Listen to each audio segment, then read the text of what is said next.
Coronavirus, la pandemia. ¿Cuáles son los síntomas?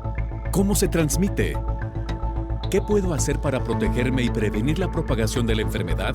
Nuevo padecimiento que ha encendido las alarmas de los sistemas de salud. Coronavirus, la pandemia.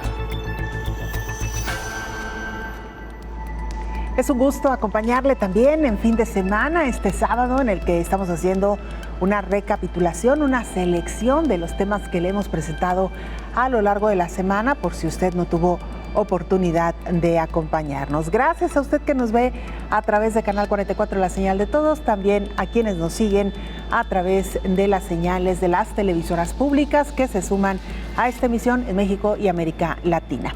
Vamos a iniciar con el informe diario que nos llega desde la sede de la Organización Mundial de la Salud en Ginebra, Suiza. Es nuestra compañera Verónica López quien lo presenta. Hola, ¿qué tal? Buenos días, Belén. Buenos días a todo el auditorio de Canal 44. Los casos de COVID-19 bajan en el mundo por segunda semana consecutiva.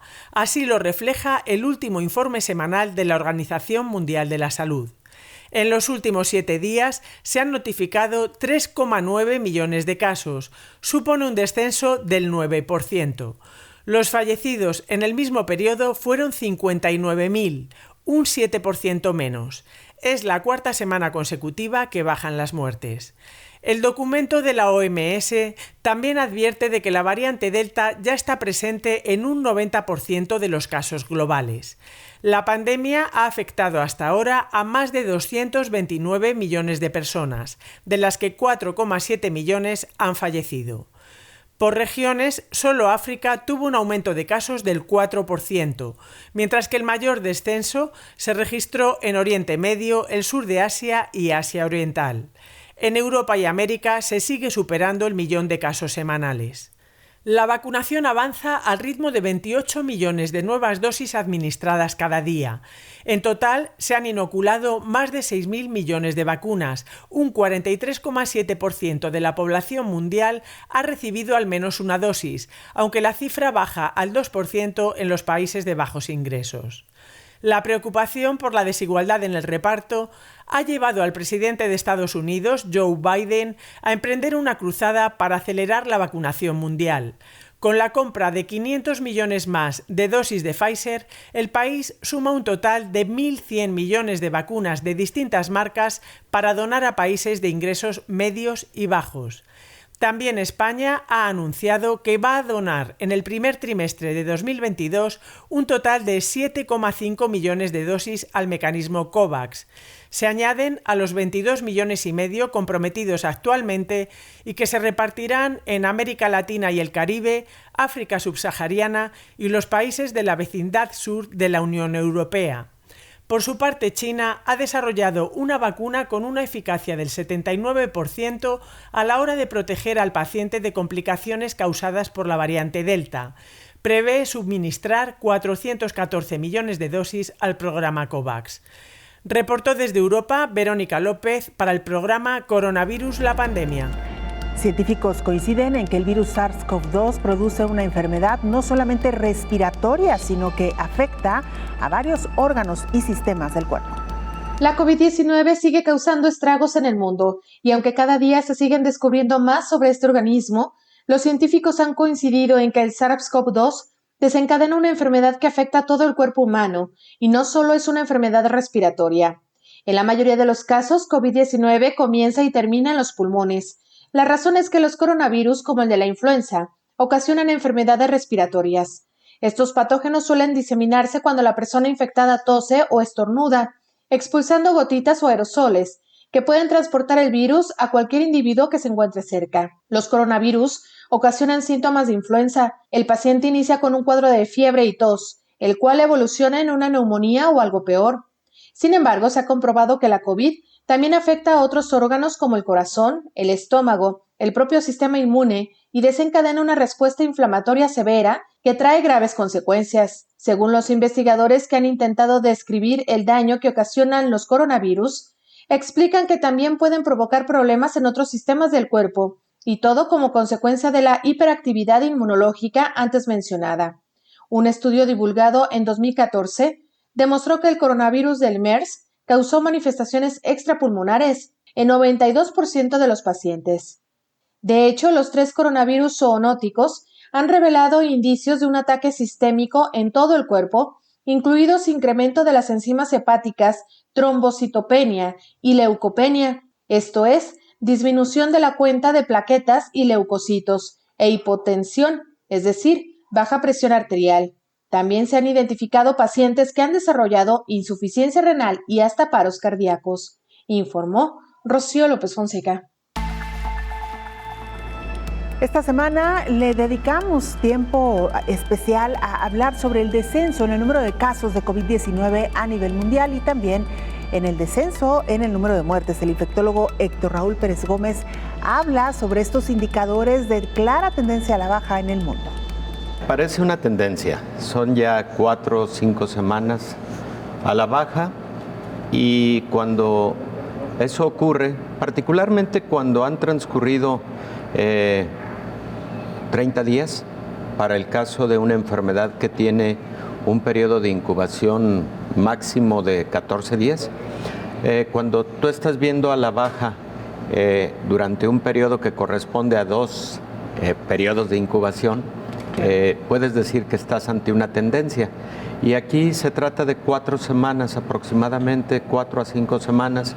Sugiere que es una tendencia y que bueno, es una muy buena noticia. Esperemos que esa tendencia a la baja se siga manteniendo las siguientes semanas, pero que no se detenga en una incidencia alta de la enfermedad, que baje finalmente hasta umbrales verdaderamente controlables para poder tener mayor tranquilidad, particularmente en virtud de que se avecina para el caso de México, a partir del mes de noviembre, pues ya el tiempo más frío del año. No puedes hablar de que esta tercera ola está bajo absoluto control.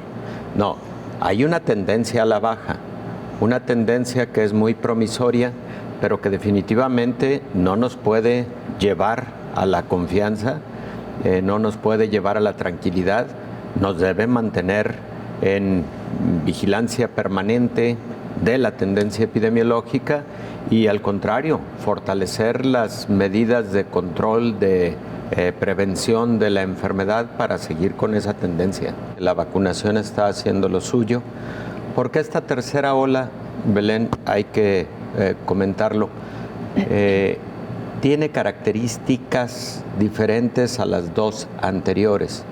Las 2 anteriores, para el caso de América Latina, se presentaron en un periodo en el que la vacunación no había iniciado o estaba iniciando.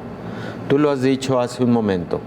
La primera ola fue una ola en el 2020 que inició más o menos en junio, concluyó más o menos en septiembre, octubre. Fue una ola muy prolongada, no tuvo un gran ápice, pero sí tuvo una meseta en un nivel alto de incidencia. Esa fue una ola prolongada, sin ápice. Pero la segunda ola fue una segunda ola con ápice, muy prominente, un poco más corta en cuanto al tiempo, porque inició en diciembre, concluyó en febrero, fue un poco más corta que la inicial, pero para el caso de América Latina la vacunación en la mayor parte de países estaba iniciando a finales de diciembre. Y en esta tercera ola, Belén, ya la vacunación tenía un avance razonablemente significativo en, por ejemplo, América Latina.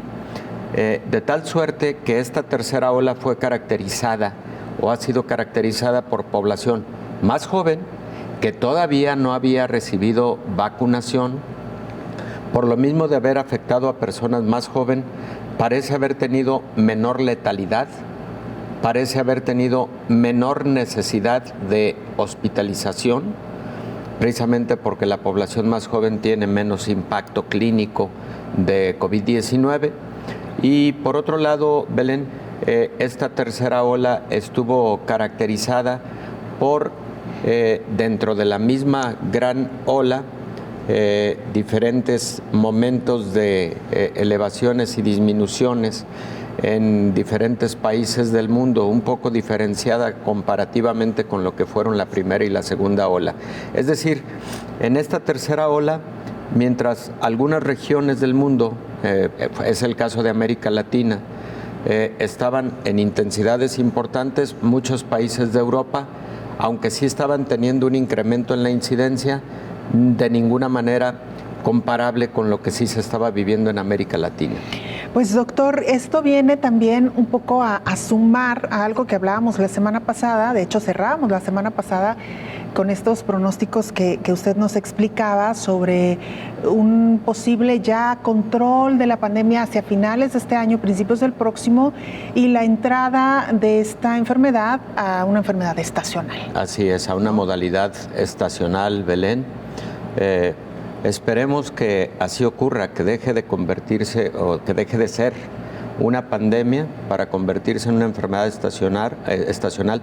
No hay lugar a dudas, se va a convertir en una enfermedad estacional, pero para la cual, en virtud de su virulencia, tengamos en todo momento protección inmune a través de vacunación y algo muy importante, Belén, que exista uno o varios medicamentos altamente eficaces para que, aunque sea una enfermedad estacional, la persona que llegue a padecerla tenga la alternativa terapéutica inmediata para su control. Y ahora sabemos que este llamado síndrome multiinflamatorio sistémico asociado al COVID-19 está causado por una llamada tormenta de citocinas, una liberación exagerada de estos componentes del sistema inmune, que son moléculas que propician inflamación en todo el cuerpo, y eso es lo que hay que estar controlando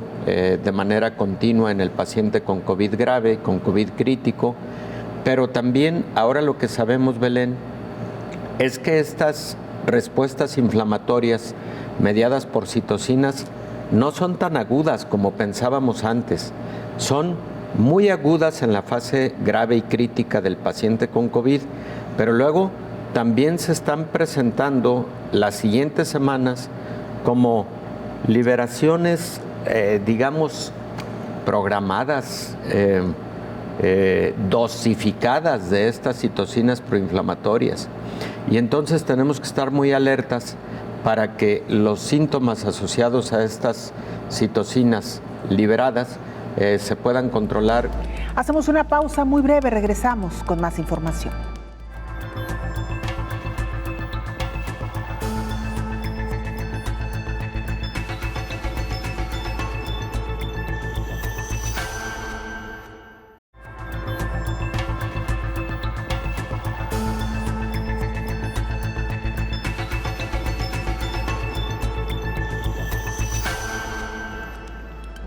Aumentan a nivel mundial el número de muertes relacionadas con largas jornadas de trabajo.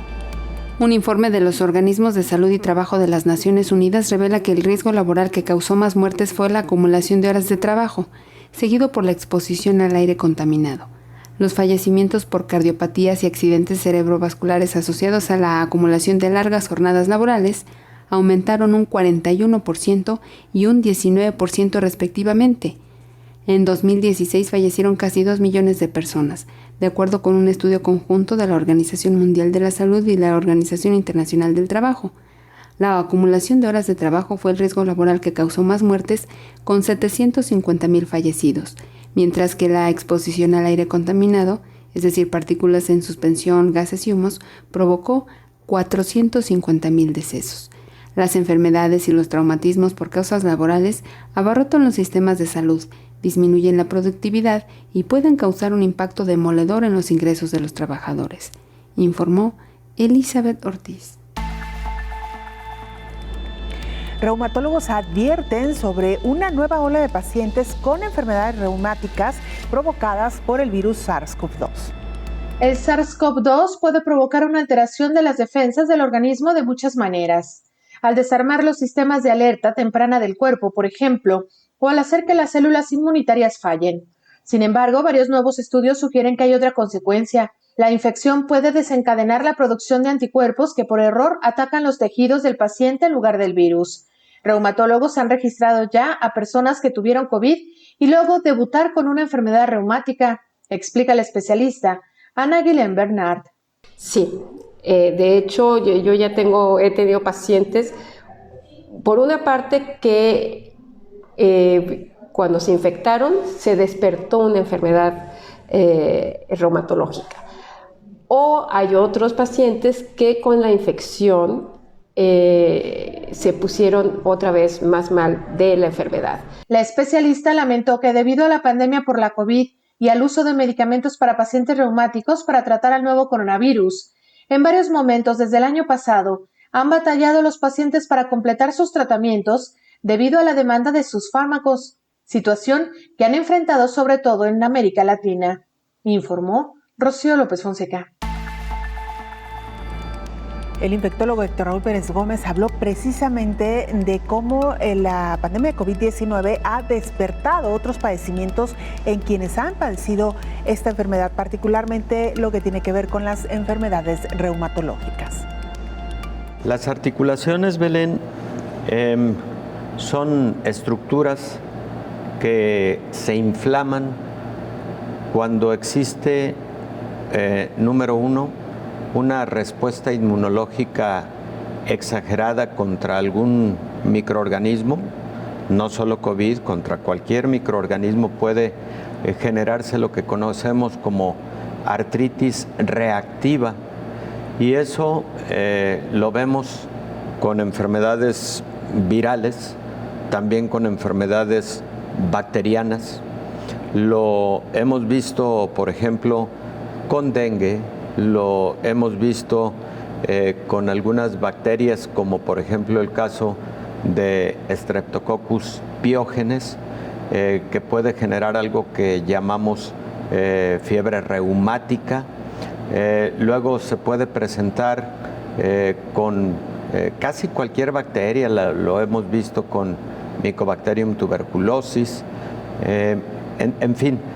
Cuando se presenta una inflamación articular, ya sea única o múltiple, asociada a la respuesta inmunológica que se ha generado en contra de un o unos microorganismos, se dice que estamos en presencia de una artritis o enfermedad articular de tipo reactivo.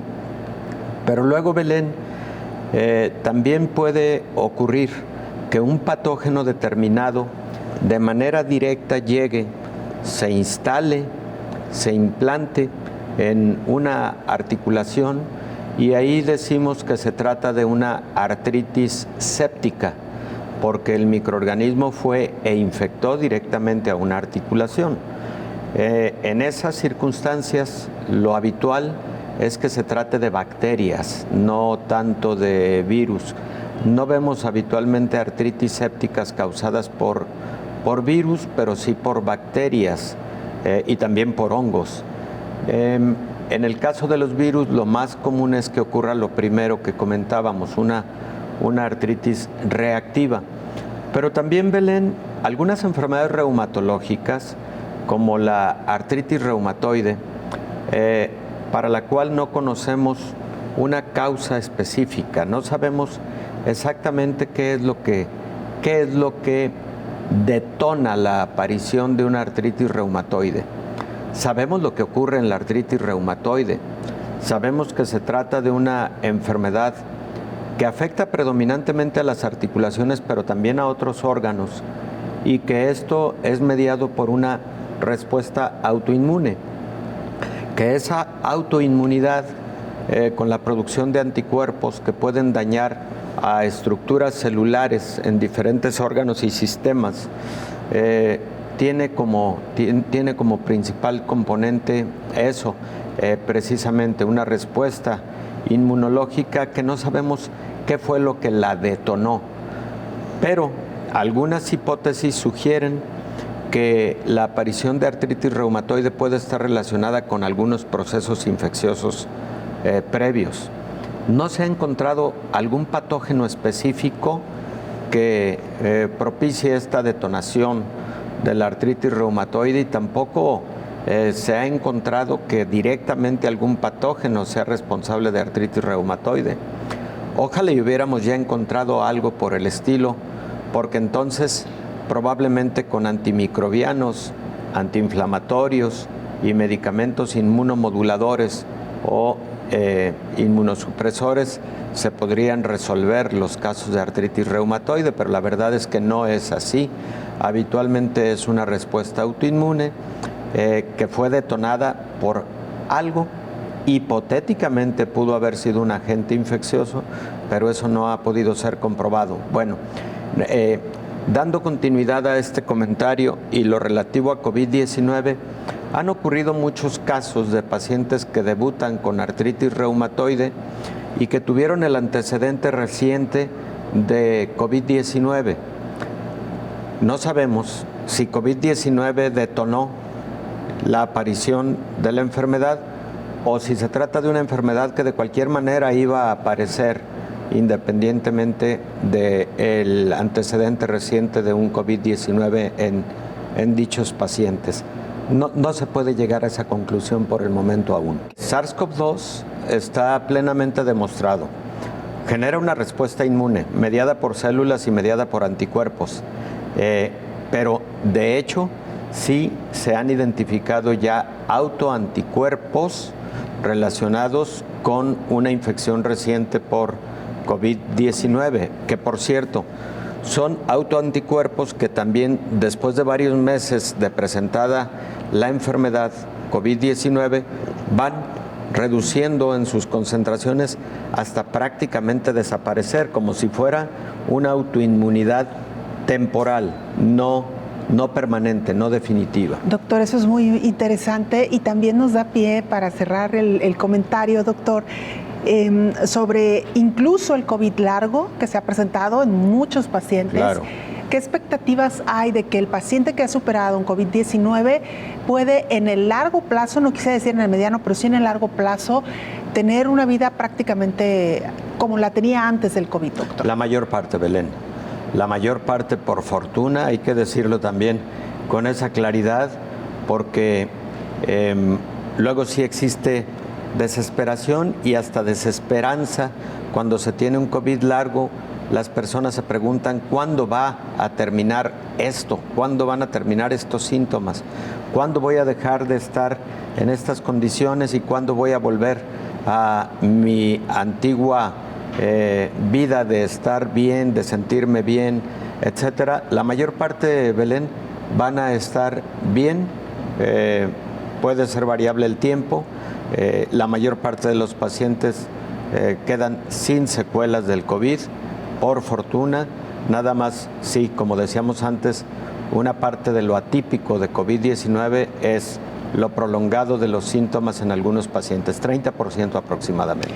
Pues doctor, para estos pacientes que hoy por hoy están viviendo este COVID largo, pues toda nuestra solidaridad y apoyo, doctor, porque claro, emocionalmente es algo que pega mucho a un paciente que ha superado la enfermedad, pero que no ve el término de la misma, doctor. Sí, emocionalmente impacta mucho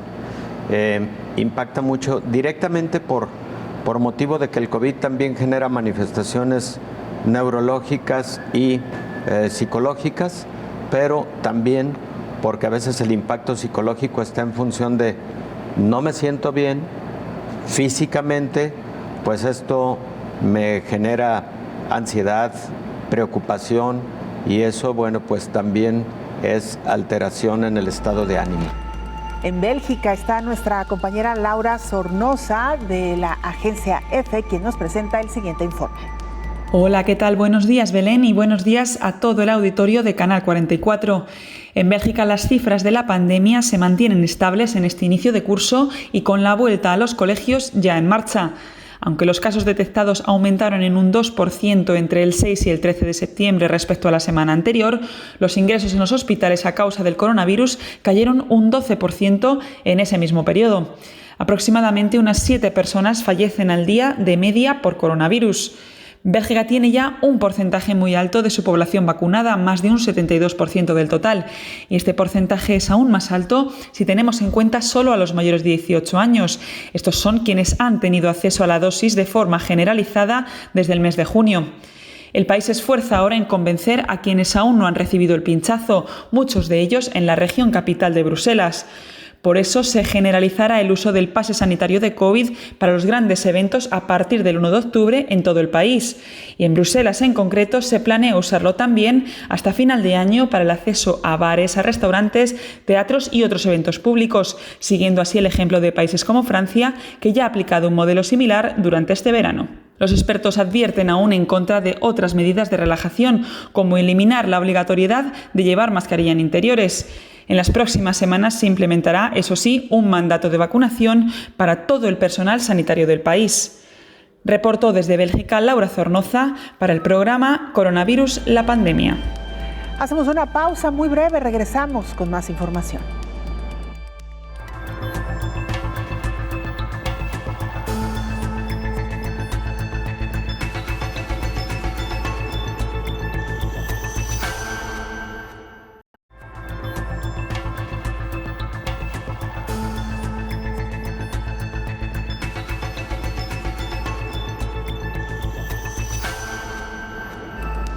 Estamos de regreso en este programa especial de fin de semana y miren, los países de América Latina se organizan para lanzar un plan y comprar más vacunas para su población.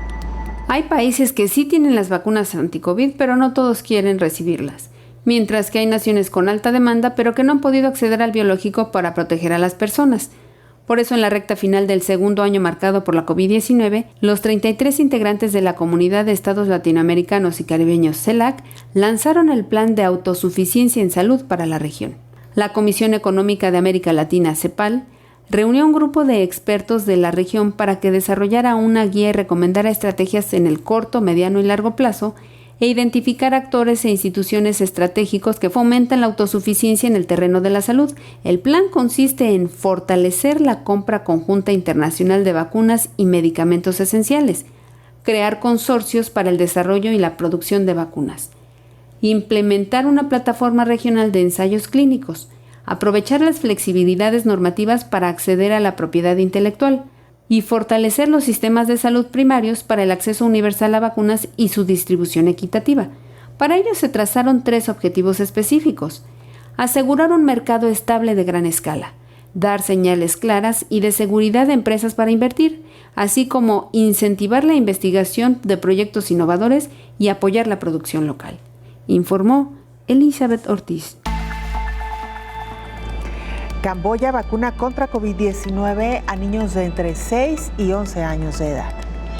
Camboya inició la campaña de vacunación contra la COVID-19 para niños de entre 6 y 11 años de edad, con el objetivo de acelerar la vuelta a la escuela presencial, en uno de los países donde más avanzadas van las inoculaciones. El primer ministro del país, Hun Sen, inauguró el pasado viernes la campaña para niños de esa franja de edad. En apenas 2 días, más de 276.000 menores de entre 6 y 11 años recibieron la primera dosis de la farmacéutica china Sinovac, sobre una población de casi 2 millones de niños para quienes la vacuna no será por el momento obligatoria. Camboya se suma así a países como China, Cuba, Emiratos Árabes y El Salvador, entre otros, a pesar de que la Organización Mundial de la Salud todavía no ha dado el visto bueno a la vacunación en esa franja de edad y recomienda finalizar primero el proceso en la población adulta. El país es uno de los que más rápido están vacunando a su población en Asia y ha superado el 71% de vacunados con una dosis, mientras que más del 61% ha recibido la pauta completa. La vacunación comenzó en Camboya el pasado 10 de febrero para adultos y fue ampliada para adolescentes de 12 a 17 años el pasado agosto, cuando también comenzó la inoculación de una tercera dosis para algunos ciudadanos. Esta semana el infectólogo Héctor Raúl Pérez Gómez habló también sobre las jornadas de vacunación en el mundo, en particular el inicio de la aplicación de dosis en niños, niñas y adolescentes. Por la petición, análisis que ha hecho la UNICEF respecto de la necesidad de regresar a actividades presenciales en las escuelas, en educación básica, la UNICEF pues ha considerado, como seguramente muchos otros organismos, que ante tantos meses de restricción de actividades presenciales en las escuelas, pues está afectando muchísimo la educación, y no solo en su parte instructiva de los conceptos académicos, etcétera, que van aprendiendo los niños, adolescentes, jóvenes y a todos los niveles, sino lo relativo a esa parte tan importante de la formación que es la convivencia, las relaciones humanas, que de alguna manera dan al lugar el poder desarrollar esos principios básicos, fundamentales de una formación integral en valores, y esa parte que entonces ha quedado en el alto rezago con motivo de la pandemia de COVID-19, la UNICEF dice: reactivemos lo más pronto posible esta actividad escolar presencial con seguridad, sin poner en riesgo, pero sí implementando protocolos, etcétera. Y dentro de este perfil de estrategias, indudablemente está la inmunización, por lo menos en los niños o jóvenes de los 12 años en delante. Pero tienes toda la razón, hay algunos lugares en donde empezamos a ver inmunización en niños menores, por ejemplo de 5 años en delante, con algunos biológicos que no estamos plenamente seguros si ya tienen todo un perfil de investigación con resultados sólidos que hayan sido finalmente avalados y autorizados por agencias regulatorias, por lo menos de los países correspondientes. Y efectivamente veíamos el caso de vacunación con la vacuna Soberana o con la vacuna Abdala de Cuba, que ha incluido ya algunas poblaciones infantiles, y no solamente en el propio país, Cuba, sino también en algunas otras regiones en el mundo, en algunos otros países en el mundo, que no sabemos si son parte de ensayos clínicos que estén llevando a cabo ya en este grupo poblacional, o si están siendo ya vacunas después de ensayos clínicos.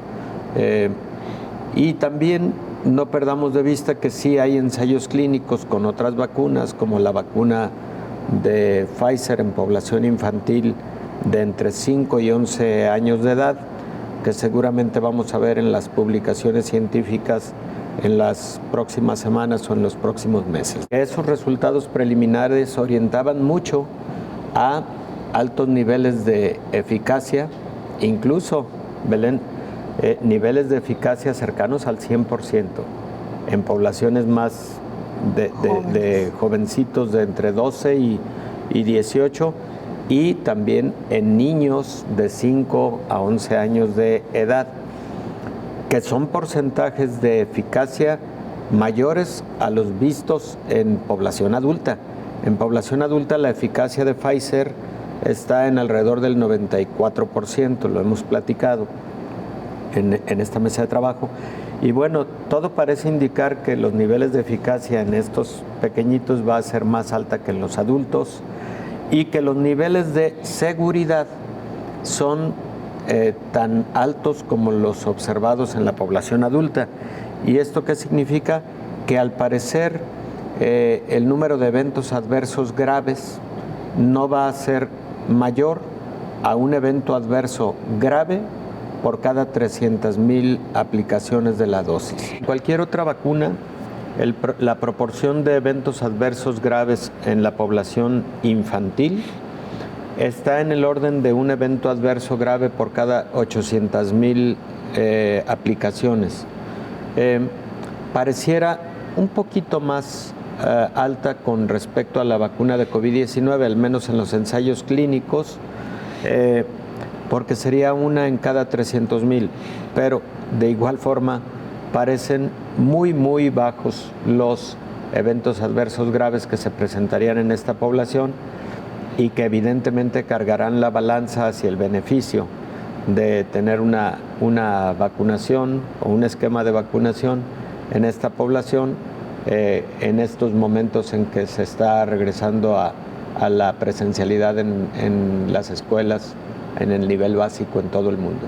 La prioridad estuvo en el grupo de mayor riesgo de letalidad, que fue el de mayores de 60 años de edad, y de ahí, por década de la vida, hacia abajo, hasta estar en estos momentos en mayores de 18 años de edad, pero indudablemente que consideración especial se requiere para esos casos en donde hay, como tú bien lo señalas, una enfermedad crónica inmunosupresora, como el caso de un trasplante de órganos y tejidos, como el caso de VIH, como el caso de diabetes mellitus, como el caso de una enfermedad cardiovascular.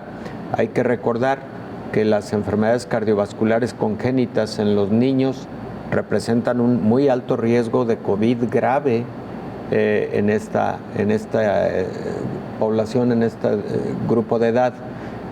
Recordemos que el COVID puede generar algo que se conoce como síndrome inflamatorio multisistémico en una modalidad similar a la enfermedad de Kawasaki, esto en los pequeñitos de 5 años de edad aproximadamente, en donde los vasos sanguíneos pueden sufrir mucha inflamación. Esos vasos sanguíneos incluyen a las arterias coronarias del corazón y estos pequeños se pueden comportar con mucha gravedad, parecido a lo que ocurre con la enfermedad de Kawasaki, que por cierto, a partir de el COVID-19, ahora se tiene como más sólida la hipótesis de que la enfermedad de Kawasaki, que fue descrita hace 6 décadas, precisamente por un investigador médico japonés, Kawasaki, y por eso el nombre de la enfermedad, puede estar causada por una infección viral que podría incluso ser un coronavirus, no de los actuales, sino un coronavirus antiguo de los iniciales y que eventualmente puede causar esta enfermedad de Kawasaki en algunos niños susceptibles. Escuchemos el informe de nuestro compañero Richard Quiñones de Oriente Noticias, Bucaramanga. Hola, ¿qué tal? Bienvenidos a este reporte de lo que ocurre en territorio colombiano con relación al coronavirus. 18 meses después del inicio de la pandemia, Colombia empieza a registrar cifras similares a Europa y Asia en lo relacionado a muertes por COVID-19. En el último registro, el Ministerio de Salud y Protección Social reportó 0 decesos en las últimas 24 horas por causa del virus. La buena noticia obedece a un pico positivo en el país que viene disminuyendo su cantidad de muertes y casos positivos diarios desde la mitad de julio. Pese a que el informe del ministerio informó sobre 29 muertes, aclaró que todas corresponden a fallecimientos ocurridos en días anteriores, por lo que el 16 de septiembre pasaría a ser uno de los días en el que la pandemia no afectó al territorio colombiano. Con estas cuentas, el pasado jueves el país completó 4.936.052 casos confirmados en lo que va de la pandemia y 125.782 fallecimientos. Sin embargo, cabe recordar que hay decesos que se registran varios días después de la fecha en la que ocurren, por lo que habrá que esperar que transcurran varias semanas más para determinar si ese día pasó a la historia como el único en 0 muertes en territorio colombiano desde que empezó la pandemia en este país.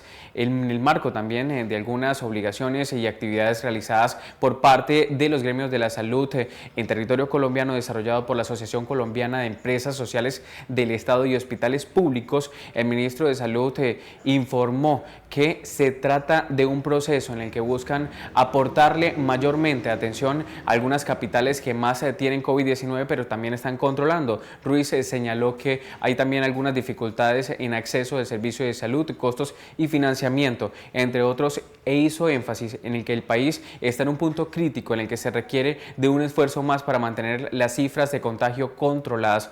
El Ministerio de Salud de Colombia también anunció en las últimas horas que en octubre se generará una nueva fase para apoyar a las personas mayores de 70 años y así cumplir todo el esquema de inmunización para llegar a una inmunidad de rebaño. Ese es el reporte que entregamos desde territorio colombiano. Continúen ustedes allá en México. Una pausa brevísima, regresamos con mucha más información.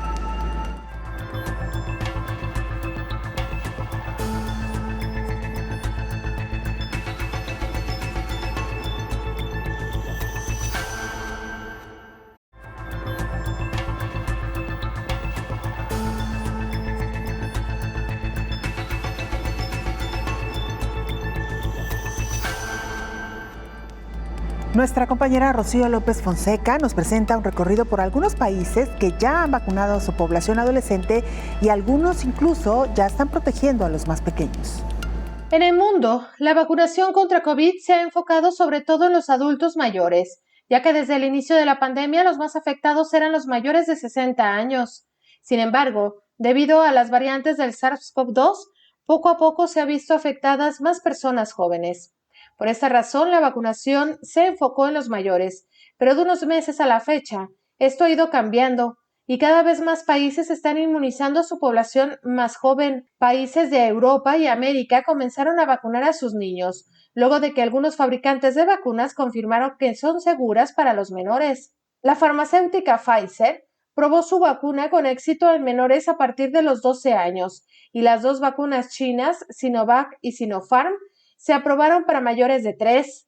Reino Unido recomendó que los chicos de entre 12 y 15 años reciban la vacuna Pfizer. Estados Unidos y Canadá vacunan a sus niños a partir de los 12 años. China aprobó la inoculación de niños a partir de los 3 años en junio pasado con las vacunas de Sinovac y Sinopharm, convirtiéndose así en el primer país en permitir la vacunación de un grupo de edad tan joven, seguido por Emiratos Árabes Unidos, que en agosto también empezó a vacunar a niños desde los 3 años. Otros países que han vacunado a adolescentes de 12 a 17 años son Cuba, El Salvador, Costa Rica, Panamá, Colombia, Ecuador, Argentina, Uruguay y Chile. En México, niños de la frontera fueron vacunados en Estados Unidos ante la negativa del gobierno de México de inocular a estos adolescentes, informó Rocío López Fonseca.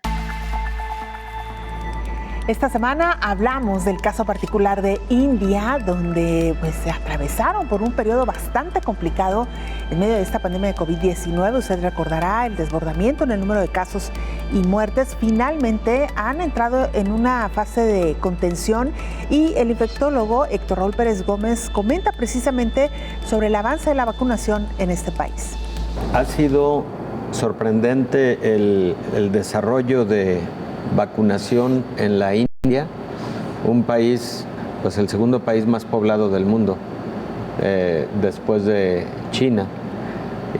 Un país que además de haber tenido encima esa grave crisis de febrero, casi hasta hace un mes aproximadamente, con la cantidad de pacientes infectados cada día y el número de fallecimientos, y además teniendo encima la variante Delta como principal agente infeccioso etiológico de la enfermedad durante todos estos meses, pues es sorprendente el avance que lleva en cuanto a vacunación y que veíamos en esta cápsula de Rocío López, en donde nos habla de más del 60% ya de la población habiendo recibido al menos una dosis de la vacuna.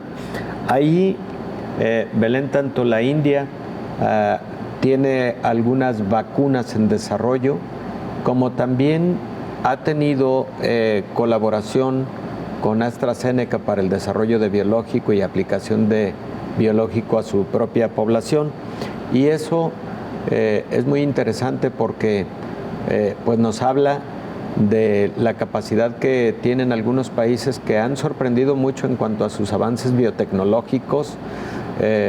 Pensar en un país como la India que tiene contrastes, ¿no? El contraste de grupos de población que viven en situaciones de extrema pobreza, pero también un desarrollo biotecnológico interesante el que tiene la India. La India se ha convertido en una potencia en cuanto al desarrollo de fármacos y de productos biotecnológicos que han exportado a todo el mundo. Y se piensa que en los meses futuros la India va a ser uno de los principales exportadores de vacunas a muchas partes del mundo. No perdamos de vista que la industria farmacéutica tiene también todo el apartado de fármacos originales y además de esto toda la parte biotecnológica que corresponde a vacunas, a interferones, a anticuerpos monoclonales, etcétera, que también ha sido todo un segmento de desarrollo la parte biotecnológica en la India. Perdón, doctor, 1.400 plantas farmacéuticas aprobadas por la Organización Mundial de la Salud. Es que las cifras son... 400 plantas. No tenía ese dato claro, pero no me extraña, porque Belén, ahora muchos países, como el caso de países de América Latina, y México no es la excepción, reciben fármacos de la India, reciben sales para procesar productos farmacéuticos genéricos que provienen de la India, ¿no? La India tiene en ese apartado, hay muchas otras vetas de desarrollo económico de la India, pero en ese apartado se han convertido en una potencia, la del desarrollo de medicamentos y también la de la producción de medicamentos a través de sales genéricas. Claro. Un último dato, doctor. Abastecen más del 60% de la demanda mundial de vacunas. Es impresionante. Así es. Cifras, ¿no? Así es. Y bueno, tienen un apartado de procesamiento y manufactura, pero también tienen un apartado muy interesante de desarrollo biotecnológico de origen, a través de la investigación científica de nuevas sales, de nuevas moléculas, y la innovación y la investigación clínica de nuevas sales. El mundo tiene alrededor de 8,000 millones de personas, Belén, y cerca de 5,000 millones de dosis han sido ya aplicadas a nivel mundial. Esto no significa 5,000 millones de personas, ojalá, y así lo fuera, pero recordemos que la mayor parte de las vacunas en uso actualmente son vacunas de doble dosis para tener un esquema completo, lo cual significa que estas 5,000 millones de dosis aplicadas a nivel mundial podrían estar representando alrededor de 3,000 millones de personas en el mundo ya con inmunización completa, con un esquema completo de vacuna anti-COVID. Entonces eso representaría pues aproximadamente un 35 a 38% de la población mundial con un esquema completo, nada más, pues sí, Belén, con mucha inequidad. Hay que decirlo con esa claridad, porque mientras hay países que incluso ya han probado una tercera dosis de refuerzo, y me refiero al caso específico de Israel, en donde participaron más de 1 millón de personas en el ensayo clínico de Pfizer para tercera dosis, particularmente adultos mayores de 60 años de edad. Si mal no recuerdo, el grupo participante fue de 1.130.000 personas aproximadamente.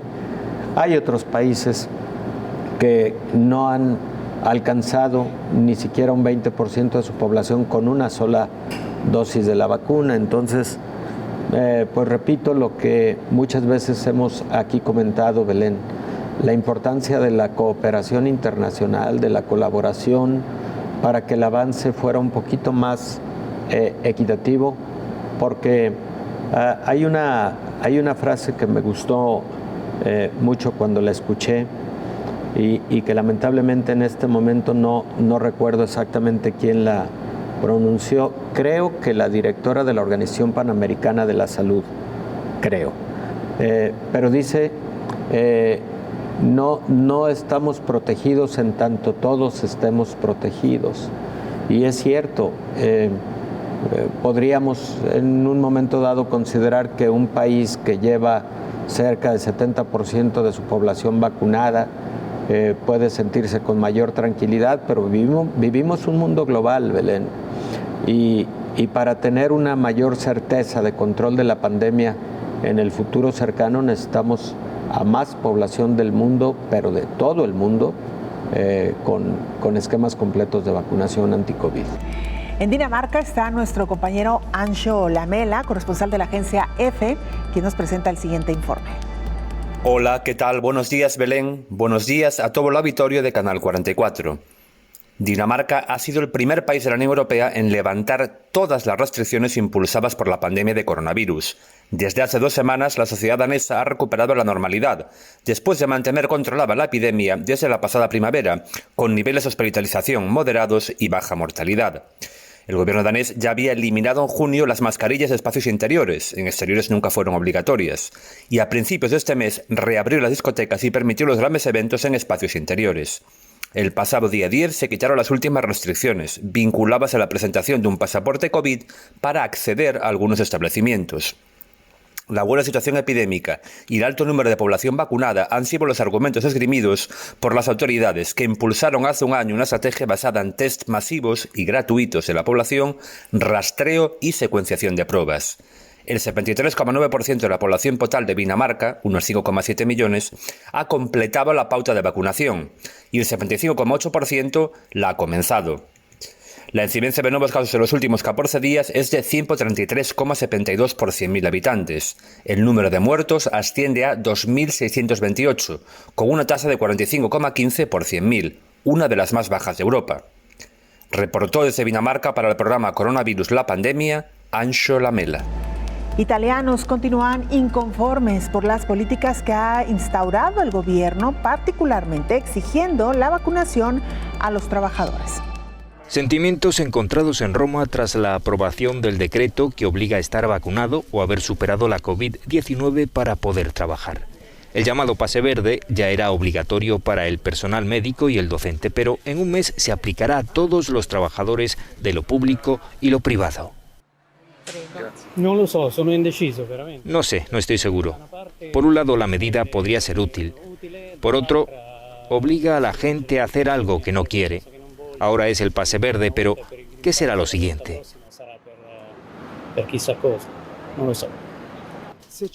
Con el pase verde me siento más seguro, incluso mentalmente. Si la medida se adopta masivamente, te sentirás más seguro mientras trabajas, desde el punto de vista psicológico. No es una cuestión de control. Nuestros teléfonos móviles nos controlan más que nada. Muestro el certificado sin ningún problema en el restaurante, en la oficina, en el gimnasio. Yo lo muestro tranquilamente, sea en restauranti, en ufficio, en palestra y via dicendo.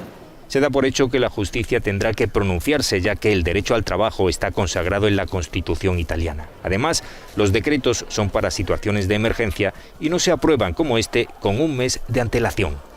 Nos vamos. Muchas gracias por habernos acompañado. Le invitamos para que nos sintonice en la siguiente emisión. Hasta pronto.